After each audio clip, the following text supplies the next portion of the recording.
오늘도 하나님이 주시는 은혜가 이 오후 시간에도 우리 가운데 충만하기를 소망합니다. 오늘 이제 10번째 계명, 제 10계명 탐내지 말라라는 이 제목으로 우리가 함께 은혜 받는 시간 되길 바랍니다. 다른 이 금지 명령의 내용들, 그렇죠? 6계명부터 9계명까지의 금지 명령들을 보면 그건 실제적으로 이걸 하지 마라는 어떤 행동적으로 보여지는 그러한 계명이. 그런데 이 10계명도 금지 명령이긴 하지만 겉으로 드러나는 게 아닙니다. 그렇죠? 이게 뭐라고 그래요? 다른 것을 탐내지 마는 것. 탐낸다는 건 뭐예요? 마음으로 탐내는 거잖아요.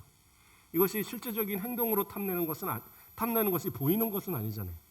물론 어떤 사람들을 보면 막 그 얼굴 표정이나 눈빛에서 막 욕심을 내고 하는 게 보일 수는 있는데, 그렇다고 해서 그거는 실질적으로 행동을 한 게 아니잖아요. 그러니까 그것을 죄라고 말하기는 어려운 부분이 있지 않습니까? 우리가 보통 생각하기에. 그렇죠? 만약에 어떤 물건이 있는데 이걸 막 갖고 싶은 마음이 들어요. 너무 갖고 싶어요. 그랬다고 그거로 인해서 갖고 싶다고 마음 가졌다고 뭐 감옥을 가거나 뭐 벌금을 물거나 그런 건 없어요. 그렇죠? 실제적인 죄에 대해서만 그것을 책임을 지지, 마음의 죄까지 우리가 어디서 무슨 일반적인 사회법에서 그것을 문제 삼지 않습니다. 그렇죠? 옛날에 그 드라마 보면 고려 그 누굽니까? 신돈?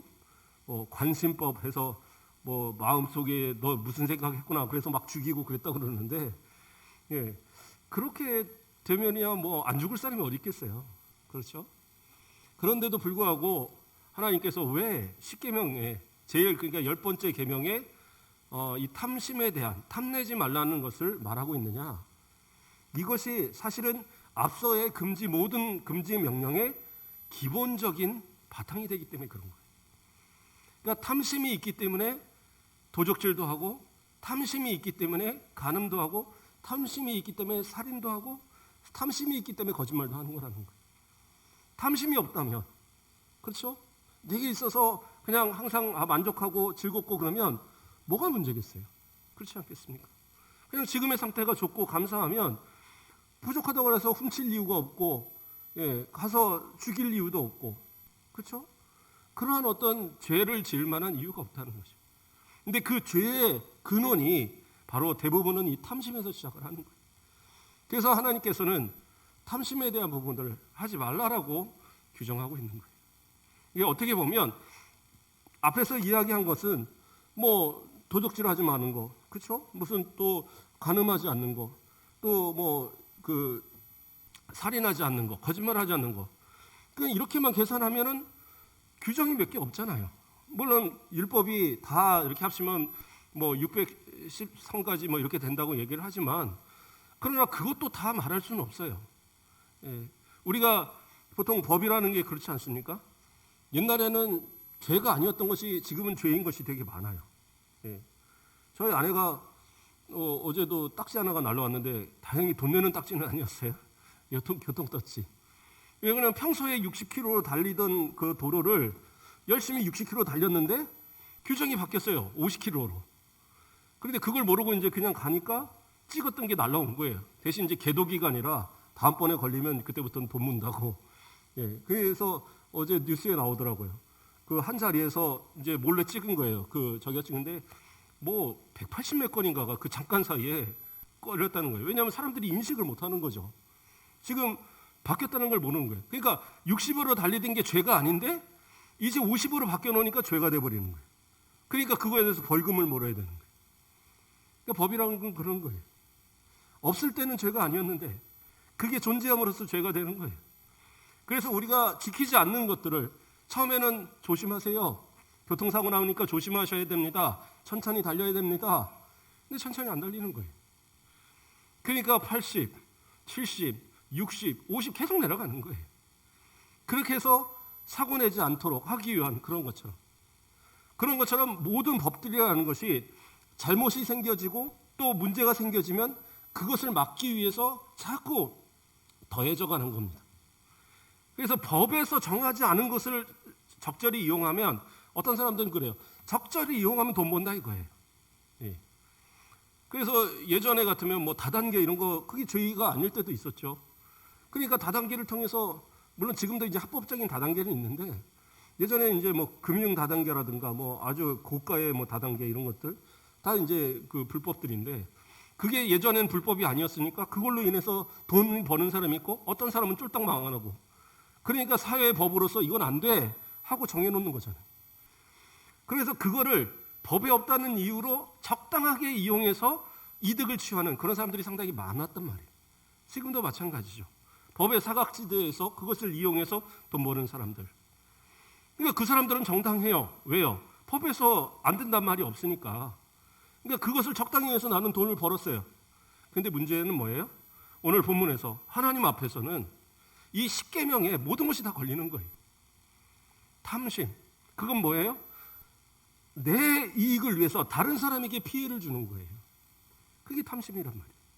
내 이득을 위해서 법에서 하지 말라 이게 아니라 내 이득을 위해서 내가 하는 것이 세상 법에서는 문제가 되지 않아도 하나님 앞에서 내가 탐심으로 인해서 다른 사람에게 피해를 줬기 때문에 그것은 뭐예요? 죄가 되는 거예요.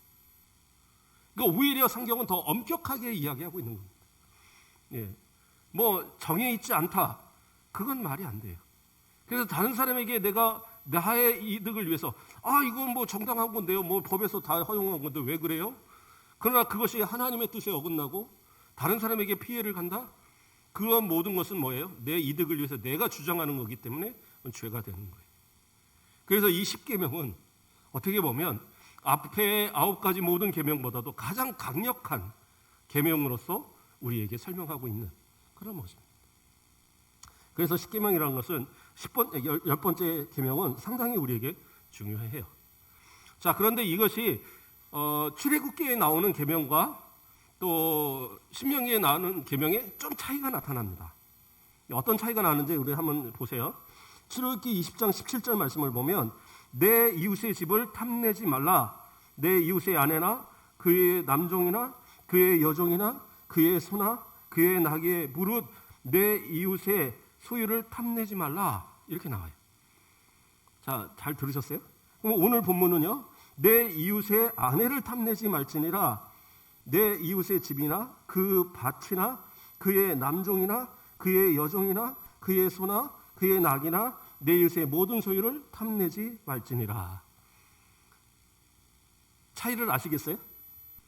예, 뭐의 차이가 납니까? 두 가지 차이가 나타나요.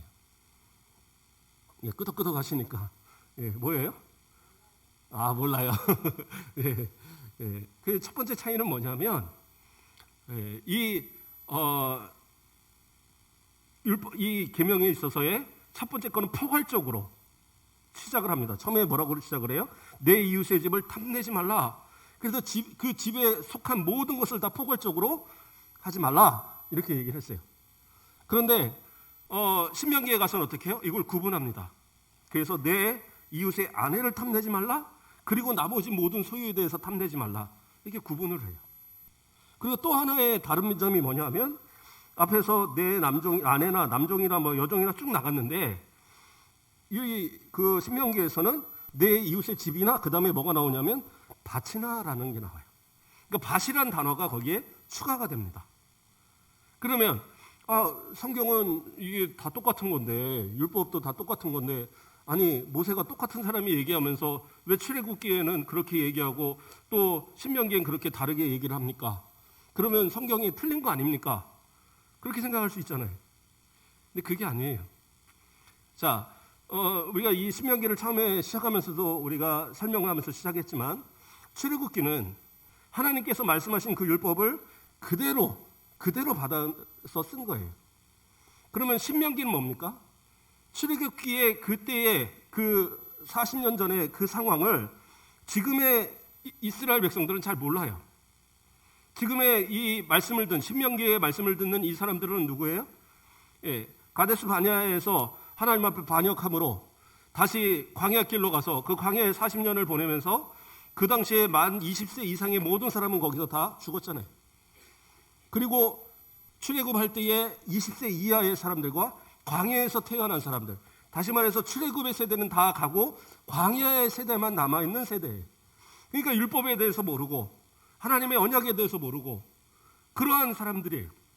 그러니까 모세가 그들에게 그 과거에 있던 사건들과 또 율법에 대한 모습을 다시, 그래서 제신자를 해서 다시 명하는, 다시 그 율법을 가르치는 그런 내용이에요. 그래서 신명기는 설교예요, 설교. 예. 그러니까 출애굽기는 하나님 말씀을 그대로 받아서 그대로 쓴 것이고 그 내용을 가지고 설교한 것이 신명기예요. 그렇다 할지라도 그것이 성경에 들어왔으니까 이것은 우리는 또 그 말씀을 그대로 받는 거죠. 자, 그러면 왜 차이가 나느냐? 그 차이는요, 그 적용에 대한 차이인 겁니다. 저도 설교를 할 때에 이 말씀을 그대로 제가 읽지는 않잖아요. 제가 만약에 오늘 여기서 설교를 하면서 자, 오늘은 5장 설교입니다. 그리고 5장을 쭉 읽고 아멘, 끝납시다 하면 어떻게 하시겠어요? 예, 이게 뭔 소리요? 그 집에서 읽어도 모르겠는데 와서도 모르겠고. 예전에는 그 천주교에서는 그렇게 했었어요. 옛날 중세시대에 뭐 이럴 때는 설교가 없었습니다. 그리고 알아들을 수 있는 말로 한 것도 아니고 라틴어로 그냥 성경을 읽고 그걸로 끝났어요. 그리고 그냥 그 다른 이렇게 미사 행위를 하고 그렇게 하니까 성도들은 어떻게 되느냐? 성경을 들어도 성경이 뭔지도 모르고 또 개인적으로 성경을 가질 수가 없어요. 예, 허용이 안 됐기 때문에. 그래서 자기도 성경을 못 갖고 있고 그리고 또 그 가서 들으면 라틴어 그냥 성경만 쭉 읽고 그렇죠? 그리고 뭐 그 읽은 거를 가지고 해석도 안 해주고 그러니까 아무도 모르는 거예요. 더 나아가서는요, 신부들도 그거를 공부할 필요가 없는 거예요. 교부들도 그냥 보고 읽어주면 되는데, 그죠? 읽을 줄만 알면 되는데, 그러니까 공부를 안 하는 거예요. 그래서 교부들도 몰라요. 그 신부들도 다 그냥 무식한 상태로. 그러니까 하나님의 말씀을 전하는 사람도 모르고 듣는 사람도 모르고, 그러고 나니까 뭐예요? 면죄부 팔아도 뭐 연옥교리 얘기해도 마리아 승천사를 얘기해도 다 그런가 보다, 성경 어딘가에 있겠지, 그러고 받아들였단 말이에요. 이거 참 무식한 얘기였죠. 예. 그러니까 사실은 설교라는 것이 참 중요한 겁니다. 그래서 이 말씀을 이해할 수 있게 지금 시대에 딱 맞도록 잘 풀어서 적용해 주는 것, 그것이 설교예요. 그래서 이것 또한 하나님의 말씀이고, 그래서 목회자는 이 시대에 맞춰서 하나님의 말씀이 잘 적용되고 그것이 잘 이해되도록 설교하는 것, 이거 되게 중요한 겁니다. 그런 것처럼 모세는 어떻게 해요? 40년 전의 그 상황을 지금 40년 이후의 광야의 세대에게 이해할 수 있도록, 그리고 그들에게 필요한 것으로 그것을 설교하고 있는 겁니다. 예. 그래서 여기서 중요하게 바뀌어진 게 뭐였어요? 첫째는 그 여자의 부분과 그 아내, 그러니까 내 이웃의 아내를 탐내지 말라는 부분과 나머지 소유를 구분했어요. 그래서 처음에 출애굽기에서 사용한 단어는 탐내지 말라는 단어가 앞에 단어와 뒷 단어가 다 같은 단어였어요. 같은 단어로서 그 단어를 그냥 이 탐내지 말라는 단어, 그래서 그 물질에 대한 것을 탐내지 말라는 단어를 사용했는데, 이것이 다시 이 신명기로 와서부터는 그 두 단어가 같은 탐내지 말라로 우리가 해석을 했지만 신명기에서는 사용한 단어가 서로 달라요. 같은 단어가 아닙니다. 그 단어가 이 여자, 그 내 이웃의 아내를 탐내지 말라 해서 거기 탐내지 말라는 것은 아와라는 단어의 그 어원이 아와라는 단어인데, 이 단어는 뭐냐 하면 마음의 정욕을 품고, 그 마음에서 그 어떤 정욕을 품고 그리고 바라보는 거예요. 음욕의 마음을 품고 그 탐내는 그러한 것을 그 말하는 단어가 이 탐심의 단어예요. 그러면 그 뒤에서 말하는 뭐 남종이나 여종이나 그의 낙이나 뭐 이웃의 그 모든 소유를 탐내지 말라, 거기서 탐내지 말라는 것은 어떤 단어냐면 겉으로 드러나는 가치 때문에 탐내는 단어를 얘기하는 거예요. 그런 차이가 나는 겁니다. 그러니까 그 하마드라는 단어인데, 이 단어는 금이나 은이나 이런 걸 보면 어때요? 그것을 보고 이 가치가 되게 높으니까 이 가치를 내가 높게 봐서 저걸 내가 가졌으면 좋겠다, 저거를 어떻게 하면 가질 수 있을까, 그러한 마음이 드는 탐심이 바로 이 하마드라는 단어를 사용했고, 앞에 있는 아와라는 단어는 뭐예요? 마음속에서 그런 어떤 음용의 단어. 저 여자를 어떻게 해서 내가 취해서 뭐 세컨드로 삼을까? 뭐 이런 식의 이제 생각 갖는 것. 그래서 이것을 구분해서 이것이 안 된다라는 사실을 명확하게 설명한 거예요. 그냥 어중간하게 뭐 소나 낙이나 내 이웃의 아내나 뭐 비슷한 급에서 이야기해서는 안 되겠다라고 생각을 한 거죠. 그래서 그것을 명확하게 설명하기 위해서 아내를 취하는 것, 이거 분명히 잘못된 것이니까 마음조차 갖지 말고 그 다른 사람의 아내를, 그리고 그 다음에 나머지 소유물에 대한 것들을 탐심으로 설명하고 있는 거예요. 그러니까 그러한 의미에서 구분해서 설명을 했어요. 그 또 하나의 구분은 뭡니까? 그 다음은 그의 밭이나라는 단어가 나왔다고 그러죠. 그의 밭이나. 그러면 이 밭에 대한 것은 왜 추가가 됐을까? 그 40년 전에 그 시내의 산에서 계명을 받을 때 당시는 그들에게 있어서 땅에 대한 어떤 그런 중요성을 생각하지 않았을 때입니다. 물론 이 밭이라는 단어가 들어가지 않았다고 그래서 뭐 이것이 이해가 되지 않고 그런 건 아니에요. 그러나 모세가 생각할 때에 자신도 들어가지 않는 그 땅에서 이들이 분명히 다툼의 원인이 될 수 있다는 것을 인식한 거예요. 그래서 다른 율법에서도 정확하게 다 설명을 하고 있지만, 그러나 명확하게 얘기해서 다른 그 사람들이, 그러니까 그 같은 동족끼리 다른 동족의 그런 어떤 땅을 욕심내지 않도록 그렇게 명령하고 있는 거예요. 왜 그렇습니까? 이제 40년이 지난 지금의 상황은 뭐예요? 이제 곧 들어가야 되는 상황이에요. 요단강만 건너면 바로 가나안입니다. 그러니까 그때부터는 그 가나안 땅을 취하고 각 지파가 나눠 가져야 돼요. 뿐만 아니라 이미 그렇죠, 가나안으로 들어가기 전에 모세가 이스라엘 백성들과 취한 땅이 있었어요. 그렇죠? 그 시온과 오게에게 빼앗은, 그렇죠? 헤스본 왕 시온과 바산한 오게에게 빼앗은 그 요단 동쪽에 있는 땅들이 있었잖아요. 거기에서 두 지파 반이 누구예요? 두 지파 반들이 거기서 이제 그 자리를 취했잖아요. 르우벤과 그렇죠? 그리고 갓이 아니죠. 르우벤과 그 다음에 이제 므낫세 반지파와 그러한 이제 지파들이 한 지파는 순간 기억이 안 나네요. 자, 어쨌든 그 두 지파 반이 그 자리를 차지하고 나머지 9지파 반이 그 건너가서의 땅을 차지합니다. 그러니까 이미 땅이 존재해요. 그러니까 이 땅에 대한 소유권에 대한 부분을 명확하게 얘기할 필요가 있었던 거예요. 그래서 모세는 왜 그러느냐? 이 땅은 사람들이 자기의 필요에 따라서 정한 땅이 아니잖아요. 하나님 앞에서 제비를 뽑아서 그 인원에 따라서 그 땅을 크기를 정하고 그 제비를 뽑아서 그 땅을 취하게 해서 그곳을 대대손손 내려가도록, 그리고 그 족속 안에서도 마음껏 팔고 사고 하는 게 아니라 그 가정마다 가정마다 정해진 그 땅을 그 대대로 이어가도록 그렇게 정해놨거든요. 그렇기 때문에 그 땅은 함부로 팔거나 사거나 할 수 있는 게 아니에요. 근데 사람들이 돈이 없다 보면 팔 수도 있잖아요. 돈이 없어서 이거 내가 도저히 지금 이 돈이 필요한데 이 땅을 안 팔고는 이겨낼 수 없다. 그래서 팔았다 이거예요. 그러면 이걸 다시 찾아와야 되는 그런 의무가 있는 거예요. 그런데 돈이 없어서 도저히 찾아올 능력이 안 되는 거예요. 그러면 어떻게 해야 돼요? 50년만 기다리면 됩니다. 50년. 불과 50년을 안 기다릴 수도 있어요. 왜요?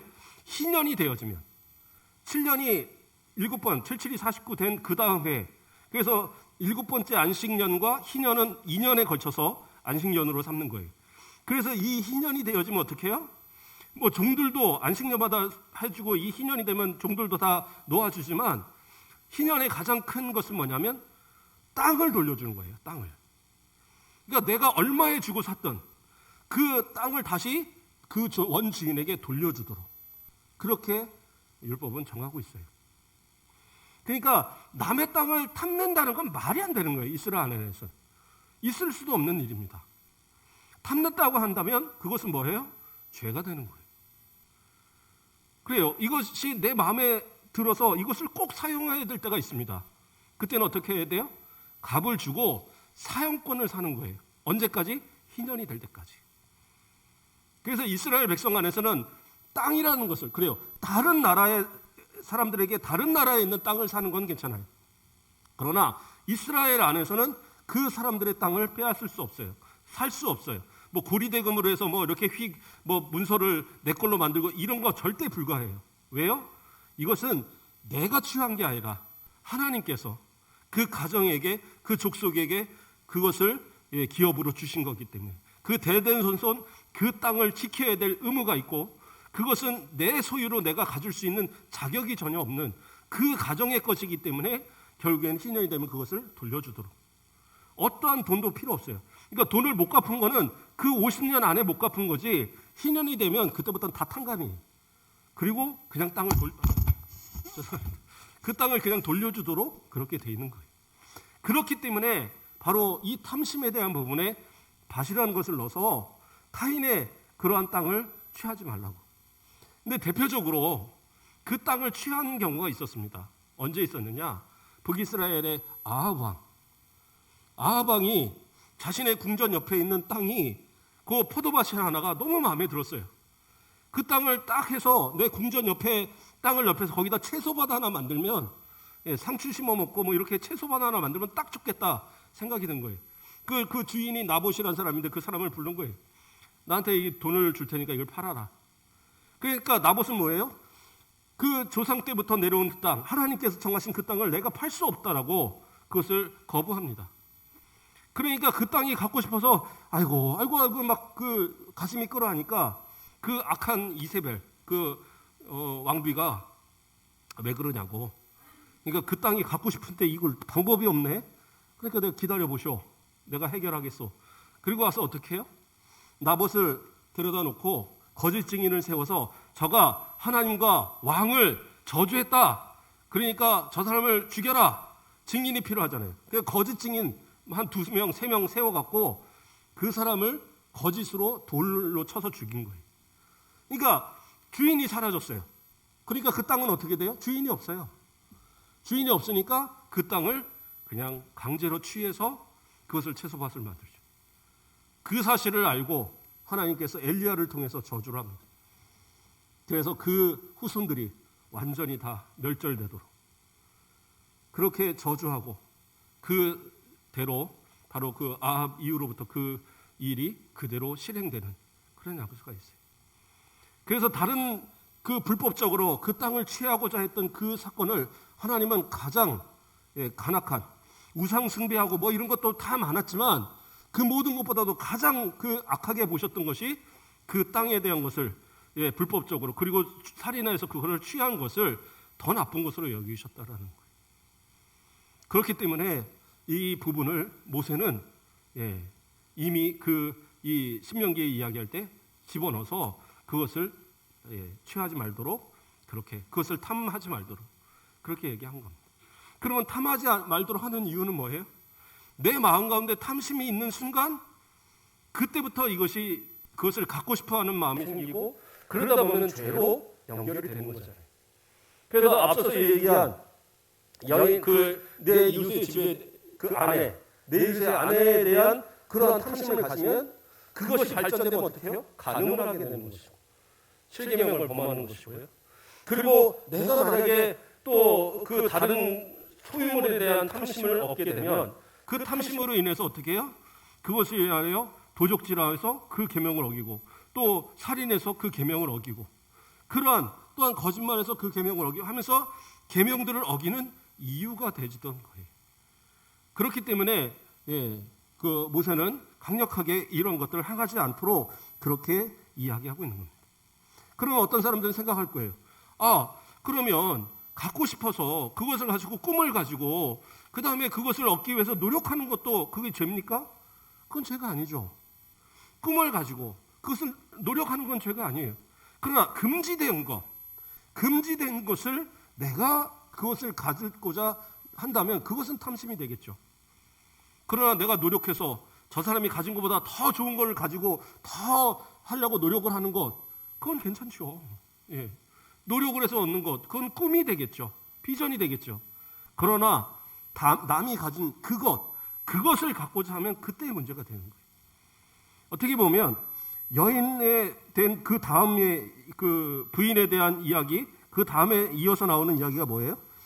다시 한번 읽어드리면 내 이웃의 집이나 그의 밭이나 남종이나 여종이나 그의 소나 낙이나. 이게 뭐예요?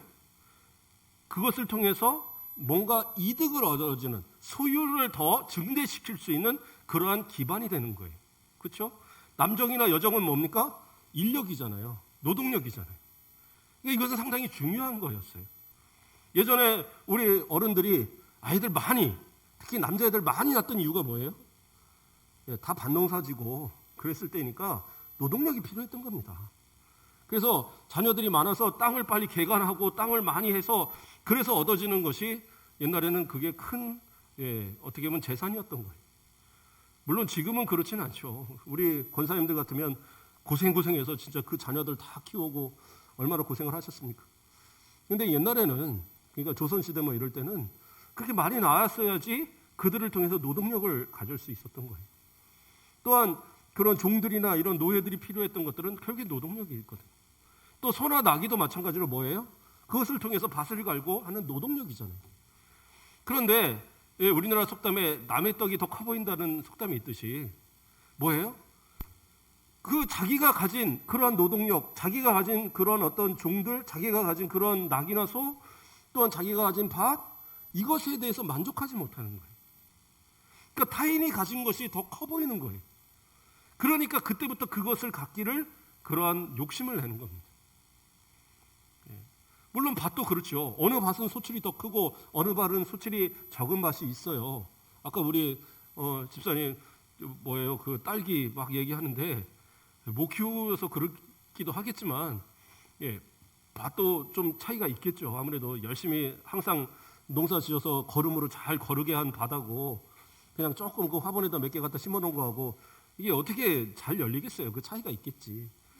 그러나 열심히 일해서 한 그 밭들은 대부분 비슷비슷할 수도 있어요. 그럼에도 불구하고 다른 사람이 뭔가 잘 되면 그게 배 아픈 거죠.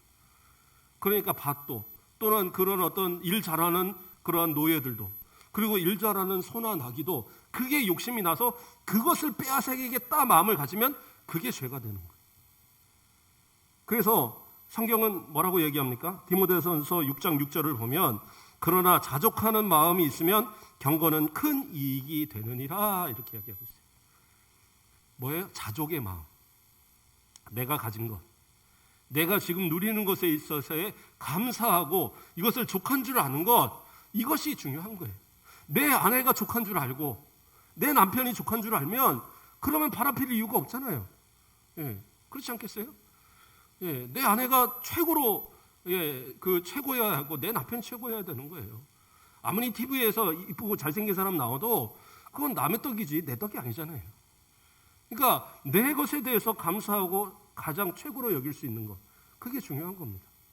뭐 어떤 경우들은 우리 권사님들 같으면 아유 결혼할 때 처음 얼굴 봤어요, 뭐 이런 분들도 있을 텐데, 그래도 하나님이 내게 주신 짝이잖아요. 그러니까 그것으로 만족하고 그것으로 내가 있어서 기쁨을 얻어야지, 그렇지 않고 눈이 다른 데로 돌려지는 순간 그 탐심은 뭐가 돼요? 죄가 되고 그것으로 인해 하나님 앞에 책망받을 그런 모습. 겉으로 죄를 짓지 않았을지라도 그 마음 가운데서 이미 여러 가지 죄를 범하고 있기 때문에 그것이 죄가 될 수 있는 거예요. 그래서 예수님은 뭐라고 합니까? 마태복음 5장 28절을 보면 나는 너희에게 이르노니 음욕을 품고 여자를 보는 자마다 마음에 이미 간음하였느니라. 마음속에서 이미 탐심을 갖는 순간 그게 뭐라고 그래요? 죄라고 예수님도 얘기하시는 거예요. 그렇기 때문에 마음의 이런 탐심들을 좀 내려놓으시고 자족의 마음, 그래서 내가 가진 것에 대한 감사의 마음, 그렇죠? 아까 비전을 갖는 건 중요한 거예요. 내가 있는 것을 자족하면서 더 큰 것을 가지고 하나님 앞에 더 큰 은혜를 사모하고 더 큰 것을 가지고 기도하는 것은 중요한 거예요. 그리고 다른 사람이 이루는 것을 탐심을 갖지 말고 그 사람 이상의 것으로 하나님 나도 이루게 하소서 기도하는 건 중요한 거예요. 그러나 그것에 마음을 가져서 그걸 어떻게 하면 뺏어야지 라고 생각하는 순간 그때부터 그것은 내게 죄가 된다는 거예요. 그렇기 때문에 자족하여서 정말 하나님 주신 것 감사합니다, 제가 주신 것을 바탕으로 더 열심히 일하게 하옵소서, 그런 자족한 마음, 그러한 것이 뭐예요? 경건에 큰 이익이 된다, 신앙생활에 큰 이익이 된다는 거예요. 그래서 탐심을 갖지 않는 것, 신앙생활의 가장 중요한 그런 바탕이 되는 계명 가운데 하나다. 그래서 이 십계명은요, 어떻게 생각하면 다른 계명도 다 중요하지만 이것이 겉으로 드러나는 죄로 드러나는 그러한 죄가 아닐지라도 우리 성도들에게 지금도 마찬가지로 중요한 그러한 지켜야 될 계명 가운데 하나라는 사실이에요. 우리 성도들 항상 마음에 이 십계명 이제 우리가 쭉 다 해왔지만 앞에 있는 또 1계명부터 4계명까지는 하나님 앞에 우리가 하나님을 어떻게 사랑하고 어떻게 섬길 것인가, 그리고 5계명부터 10계명까지는 우리 일반적인 사람들 가운데 어떻게 서로 사랑하고 또 어떻게 신앙의 서로의 교제를 나눌 것인가, 그런 중요한 계명들입니다. 그런데 이 모든 것을 다 마무리하는 이 마지막 10계명, 어떻게 보면 앞에 거는 다 실제적인 어떤 것이었다면 이것은 내 마음 가운데, 그래서 이 마음이 바로 잡힐 때에 나머지 모든 계명도 다 지킬 수 있는 거예요. 율법이 나쁘다, 우리는 율법주의가 아니지 않습니까? 그래요. 율법주의가 나쁜 거지 율법이 나쁜 거 아닙니다. 하나님의 말씀은 정확무어한 말씀이고 결코 오류가 있거나 그것에 있어서 문제가 있는 것은 없어요. 그러므로 거룩하고 정말 진실한 하나님의 말씀이에요. 그래서 율법은 우리가 지켜야 되는 겁니다. 그런데 우리가 다 지키지 못한잖아요. 지키지 못하기 때문에 예수 그리스도를 의지해서 회개하고 예수 그리스도를 통하여서 우리가 사랑의 율법으로서 이것을 완성해 가는 거지, 율법 자체는 옳은 거예요. 그러나 율법주의에 빠지면 그게 문제인 겁니다. 율법주의는 뭔지 아세요? 앞에 9계명까지는 다 지켰어요. 내가 다 노력을 해요. 수고해서 다 보여요. 그런데 뭐예요? 마음속에 탐심을 버리지 못하고 마음속에서 죄짓고 있는 것을 감추고 있는 사람들, 외식적으로 그냥 형식적으로 겉으로는 내가 의로운 것처럼 하면서 실제적으로 그 마음에는 죄악의 모습들을, 악한 것들을, 더러운 것들을 다 가득 채고 살아가는 사람, 그런 사람들이 율법주의인 거예요. 오늘날도 마찬가지예요.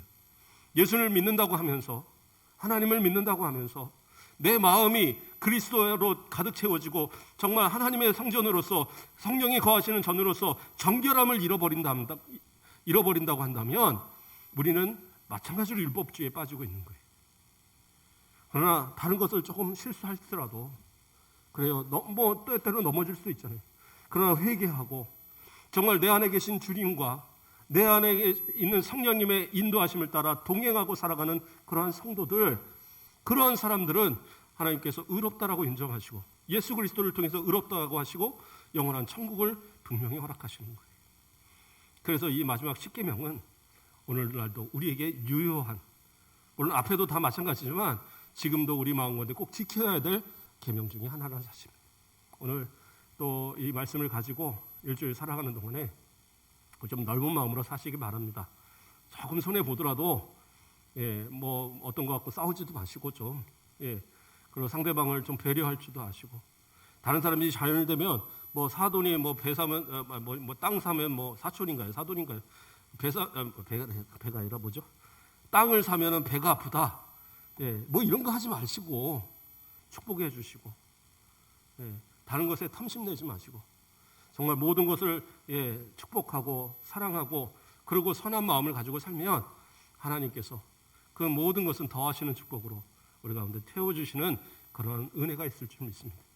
그런 하나님의 은혜 가운데 자족하시며 감사로 살아가시는 우리 모든 성도들 되시길 주님의 이름으로 축복합니다. 기도하겠습니다. 사랑의 하나님, 감사를 드립니다. 우리를 사랑하여 주시고 오늘도 이 주일을 주님 앞에 온전히 주님 받으시는 이 하루로 드릴 수 있도록 인도하심을 감사를 드립니다. 우리에게 주시는 말씀과 또 우리에게 주신 은혜 가지고 일주일 또 승리하는 우리 성도들 되게 하시고, 헛된 탐심으로 하나님의 영광을 가리는 것이 없게 하시고 오직 정결한 마음으로 하나님의 아름답고 거룩한 그 하나님 앞에 예배드리는 그 예배의 마음으로 하루하루를 자족하며 감사하며 살아가는 우리 성도들 되게 하시고, 주님 필요한 모든 것은 더하시는 축복으로 하나님께서 미리 하시고 채워주시는 은혜 가운데 감사하며 누려가는 우리 모든 성도들 되도록 인도하여 주시옵소서. 다시 한번 기도하오니 질병 가운데 있는 모든 성도들을 긍휼히 여겨주시고 하나님께서 친히 어루만지사 하나님의 은혜의 치료의 역사가 우리 모든 성도들 가운데 넘치게 하여 주시옵소서. 감사합니다. 예수 그리스도의 이름으로 기도드립니다. 아멘.